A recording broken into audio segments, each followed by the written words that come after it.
সহজ পাঠ প্রথম ভাগের তৃতীয় পাঠ লেখক রবীন্দ্রনাথ ঠাকুর।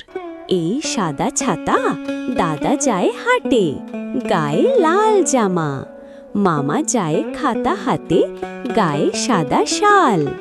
মামা আনে চাল ডাল, আর কেনে শাক, আর কেনে আটা।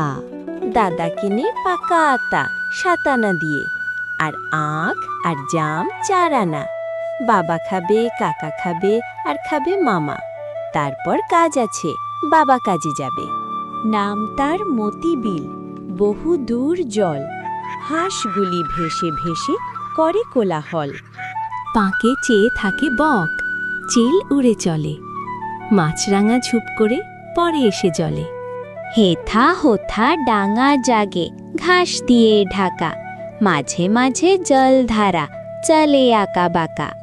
কোথাও বা ধান ক্ষেত জলে আধো ডোবা, তারই পরে রোদ পড়ে কিবা তার শোভা। ডিঙি চড়ে আসে চাষি, কেটে লয় ধান। বেলা গেলে গায়ে ফেরে, গেয়ে সারি গান। মোষ নিয়ে পার হয় রাখালের ছেলে, বাঁশ বাঁধা জাল নিয়ে মাছ ধরে জেলে।